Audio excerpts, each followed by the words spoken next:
Hi, this is Regina Y. Favors with a topic from the Toxic Encounters book. And so I want to explore this topic about our arguments, the arguments that we make concerning romantic relationships. And I explored this topic within chapter 3 of the book, which is titled Toxic Encounters: Why People Pursue Rebound Relationships, Part 1. And it is part 1 of a 3-part series. So our arguments, I don't think we really form substantial, stable, consistent arguments when we enter romantic relationships. We, from the time we remember liking a boy or liking a girl, I don't think we actually set standards. We just start liking someone. And it is to our detriment to not have an awareness of that, because later, when we make a lot of different mistakes, we still don't take the time to reflect on those mistakes. And we continue to consistently get into toxic relationships. But I wonder if we would have taken some time out of that very first relationship or that very first encounter, even in high school, uh, that we experienced a heartbreak, if we would have taken some time to think about it and ask some questions. But of course, we don't always have the emotional, mental, psychological wherewithal to ask questions at that age. We're hurt when we break up from a partner that we call a girlfriend or boyfriend, and we're devastated and we cry and we might grieve, and then we might move on to someone else.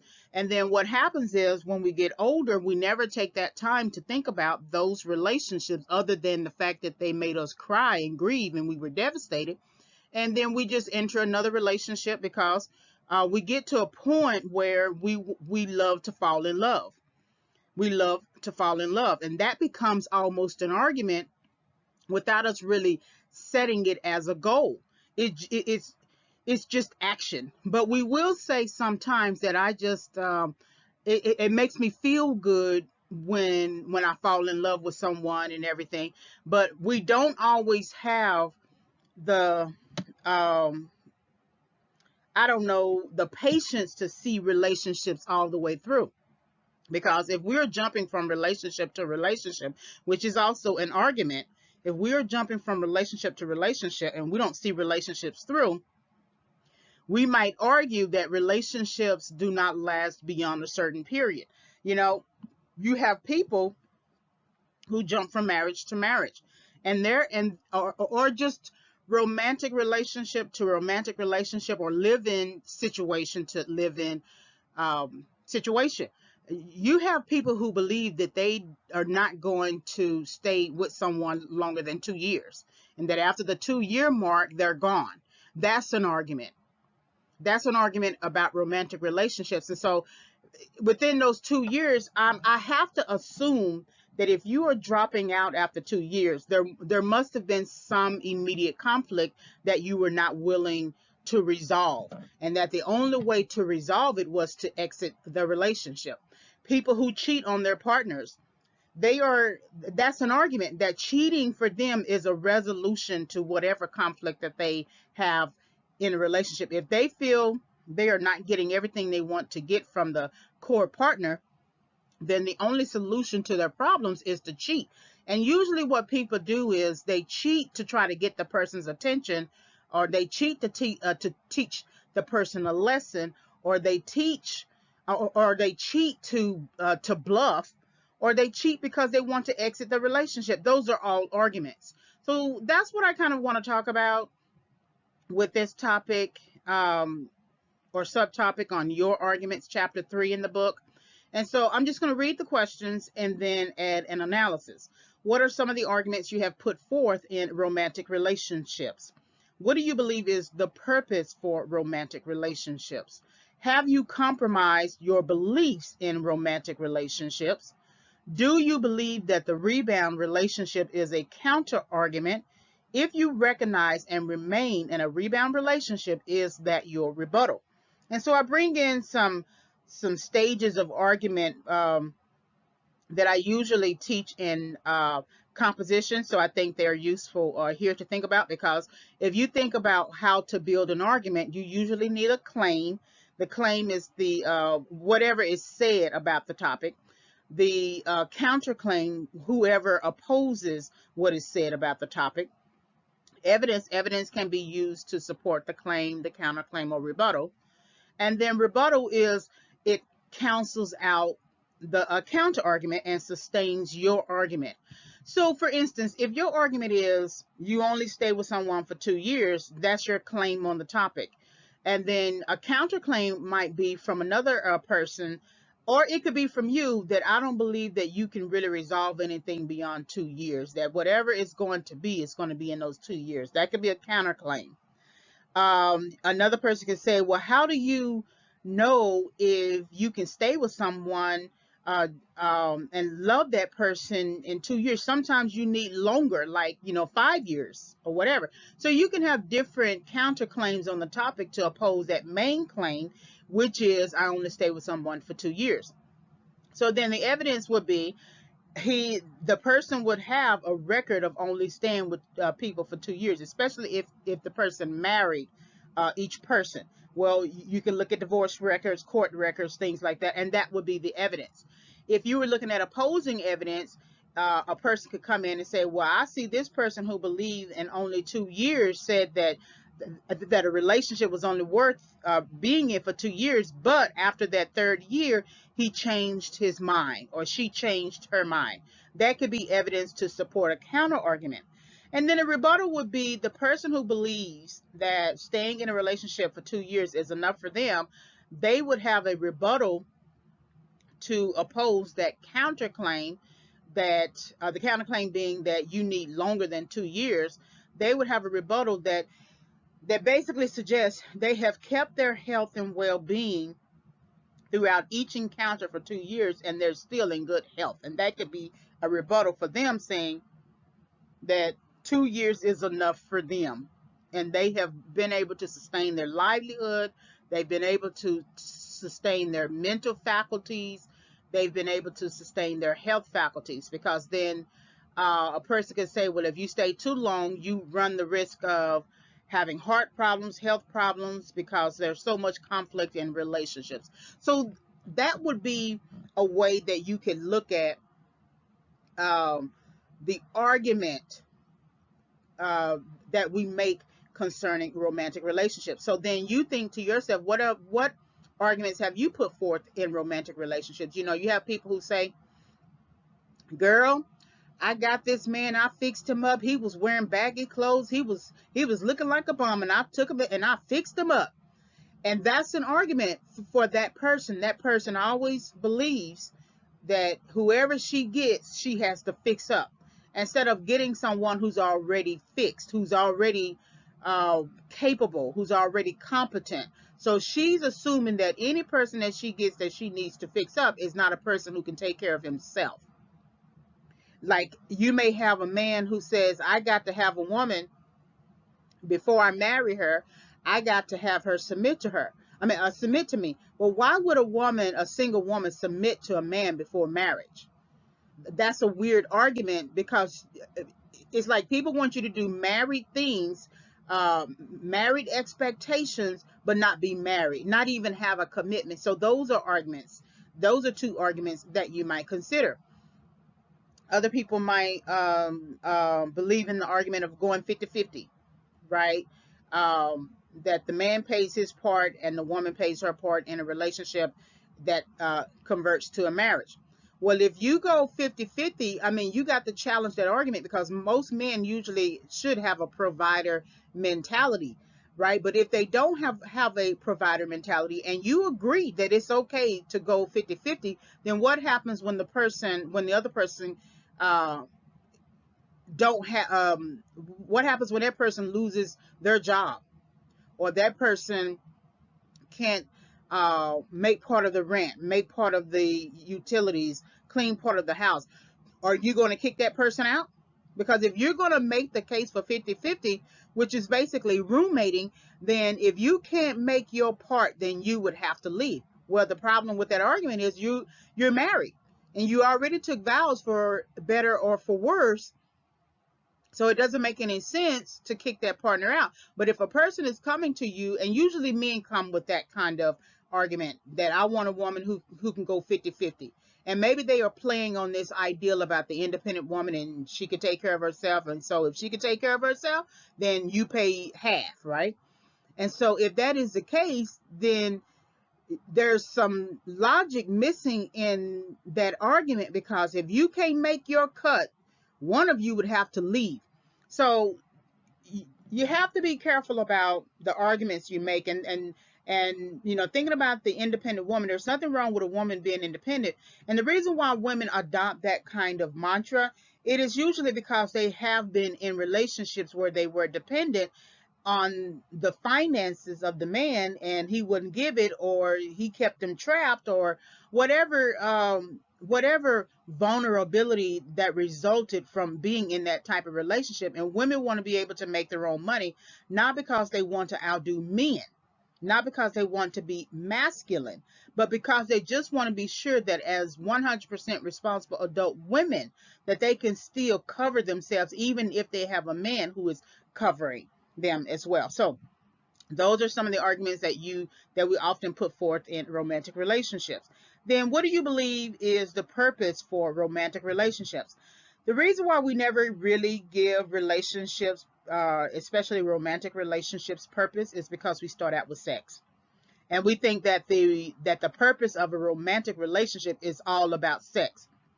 And I've been pushing this whole argument about we need to engage in conversation first before we consider anything that is sexual.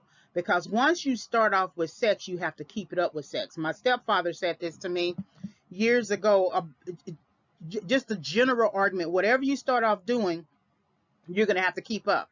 And so if you start a relationship without talking, without conversation, without becoming friends, without courtship, without dating, and all you do is start with sex, that's going to be the bulk of your relationship. That's going to be the purpose of your relationship. And when that does not work out for you, you have nothing else. You have nothing to talk about. You haven't talked about anything. You haven't discussed anything. You have no future plans. And so you have put forth the argument that the only purpose that a romantic relationship should be centered on sex. And that is something that you got to think about, because if you are wanting to marry this person, that means to death do you part. And I understand that people have changed their whole arguments concerning marriage, that if it doesn't work out, I can just leave. The problem with that is that you can't leave everybody. You can't exit every relationship. You can't move from person to person. Your life cannot take that many hits. I understand that people have been married 5, 6, 7, 8 times, but they've also died at an early age as well, because you put more purpose into jumping from relationship to relationship than just staying with the one. Or even if you failed with the one, you get the second one and you just work it out. And that's the problem with people, that they don't want to work anything out. And the purpose of a romantic relationship has to include resolving conflicts, not just sex, not just becoming friends, not just living together or getting married, but also resolving conflict, because that's all relationships really are. That's the purpose on this earth. Honestly, the purpose on this earth is not always to have peace. You have to fight for peace in order to keep peace. And then you have to sustain the fight for peace to keep peace.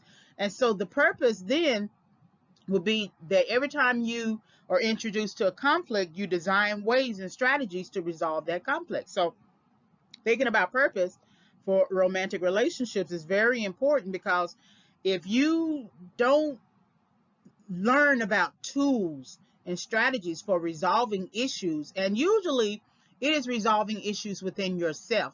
It's not always the other person. It's not even the relationship itself. It's your ability to understand who you are as a person, what you want to contribute to a relationship. If you have the skills and knowledge and knowledge gaps that you need to resolve to move forward in the relationship, because if you cannot resolve conflicts in that immediate relationship, that's a setback. And that particular issue is going to circle around, as it always does, until you resolve it. And you can move from relationship to relationship to relationship to relationship. And until you resolve that immediate conflict that is now a setback, you will forever just move about almost like you are a hamster in a hamster's wheel. So, thinking about purpose. Have you compromised your beliefs in romantic relationships? Well, the real question, this question begs another question. Do you know what your beliefs are? Because many times your beliefs about a relationship have been passed down to you from your mother, your father, their experiences, and then their experiences were predicated on what their mothers and fathers did in their relationships and marriages. And so all you know is what has been inherited, what has been generationally passed down. If you have a father who has been married 4 or 5 times, and he left relationships, you may be inclined to do the same emotionally, or because that's what you saw culturally. If you have a mother who was abused in a relationship, in a marriage with your father, or with a boyfriend or live-in boyfriend or whatever, and you are the daughter who saw how her mother cried all the time over those relationships, but she still kept taking them back, you are more inclined, unless you declare that you don't want to become that and begin the journaling and healing processes, and just recognizing and being aware that it is a toxic idea. Unless you begin to address it yourself, just you by your own individual self, you are likely to become her. Because you do what you know, you act what you know, you talk what you know. It's hard to abandon what you have been learning, because what is going on in the family dynamic is learning. It's university learning, it's course learning. Your parents are teaching you a world view, how to see the world. It's distorted. There are some things that they are teaching you that to do the right thing, in terms of you go get a job and you pay some bills, etc. But that is over. That is almost. It's almost like you can't see the importance of preparing to be an adult for all of the emotional, chaotic, psychological conflict issues that are permeating throughout the house, that are just flooding the whole household, the whole dynamic. Your mother coming into the room and crying on your shoulder is interrupting your own learning process about emotional regulation. That you don't get a chance to regulate your own emotions, because now you have to sit down and have her regulate her emotions, and she's the adult. When your father is drinking and he's an alcoholic, and he gets into his rants and raves, and he's throwing everything around, and he's hitting your mother and throwing her across the room and maybe slapping you, you don't get a chance to be a child and work through your own regular childhood issues, because now you have to act like an adult to help those people get through their issues. And so then that moves into you later getting into a relationship and having to help, being attracted to the same types of spirits that you were exposed to in your family dynamic. And when it gets to you becoming an adult, it's no longer you trying to help that person get through their emotional regulation. It's you really trying to compromise them to make them feel better in that situation. And so what that looks like is you may have sex with them to reward them for their bad behavior. And that's you compromising your beliefs. Because if you had a chance to really think about what you believe, instead of having to try to help your own parents regulate their own emotional lives, if you had that chance to do that, then by the time you got into a romantic relationship, you would feel prepared. You would feel prepared. You would know what to do in terms of what beliefs you should adopt. But you get into these compromising situations because you didn't have a chance to really understand anything for yourself. And by the time you get to a relationship, you're so busy trying to mimic what you saw your mother do or what you saw your father do. And when you attract that very same person, in terms of the conflict and chaos and toxicity that they bring to your life, you don't say, no, I'm not going to do this. No, I'm not going to let you treat me this way. You take it because you saw your mother take it. You saw your father take it. You took it in some cases, right, as a child, and you didn't know that's what you were doing, but that's exactly what you were doing. So have you compromised your beliefs in romantic relationships? The first thing is you need to know what your beliefs are, and how and how much of those beliefs have been passed down to you. Do you believe that the rebound relationship is a counter argument? So the Toxic Encounters book really explores the toxic nature of rebound relationships. And so I believe that the rebound relationship is a counter argument because no one seeks to become a rebound. No one wakes up in the morning and say, I want to become somebody's rebound. I don't want to become somebody's core relationship. I don't want to become someone's only, one and only. No, I want to become a side chick. I want to become a mistress. I want to become an affair partner. I want to become a rebound. No one talks like that. So the rebound relationship then is a counter argument to life. That people usually seek a rebound when they just break up for someone and they're looking to still sustain relational benefits like sex, companionship, resources, or access to resources. And that's usually until their core partner decides to come back around emotionally and take them back. And if they don't take the person back, the person will continue sustaining the rebound relationship, not converting it into a core relationship. Even if the person tried to marry, even if the man in this case tried to marry the rebound, it's not for real. It could be to make the core partner jealous or something like that. But the general consensus is no one marries their rebound.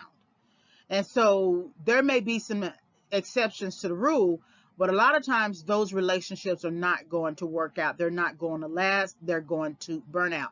So the rebound relationship is a counter argument for life. Anything that you rebound to, even if it wasn't a romantic relationship, even anything that you rebound to, you know at some point there is an expiration date, that it eventually burns out, that it eventually ends, and all it does is just leaves you heartbroken again.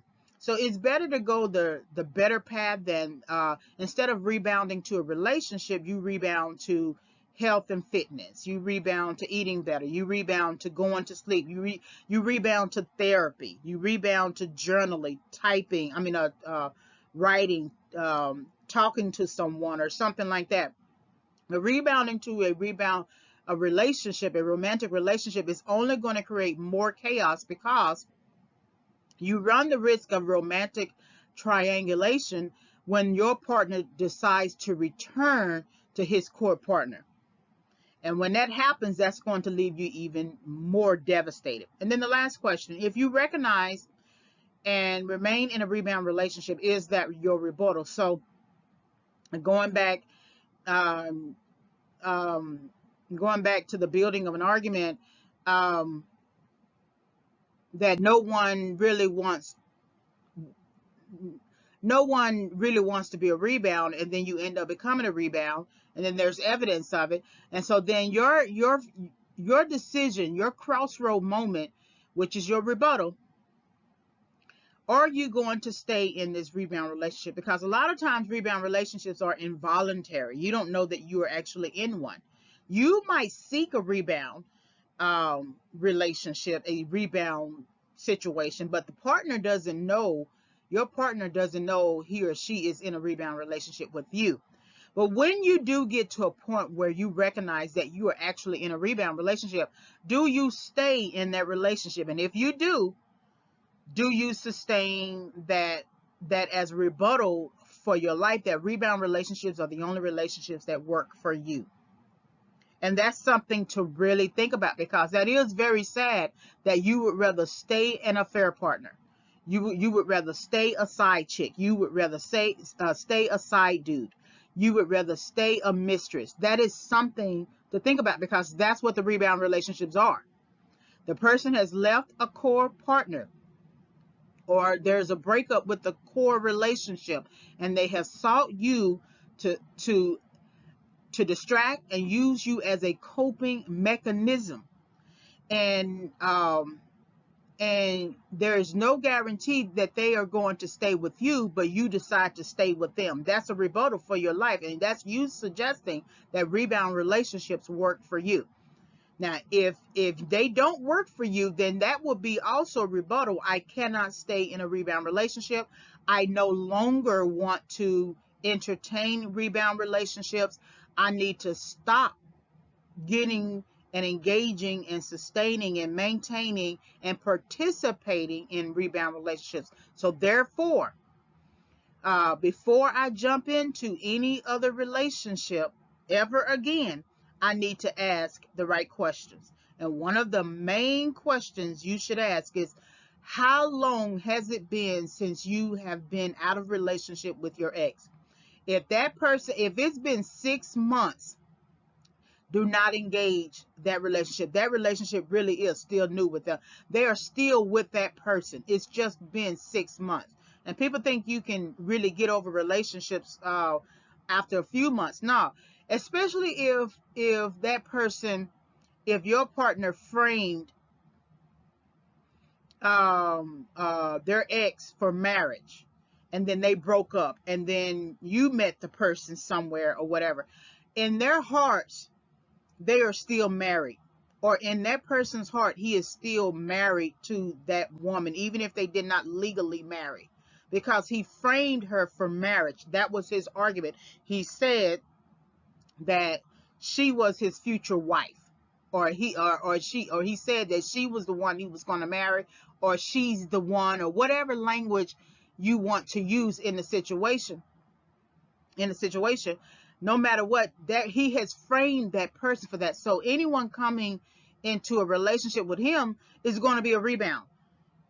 It's better that the person go on ahead and run the emotional setbacks and grieving processes on his own, and not use you as a person to get over his ex.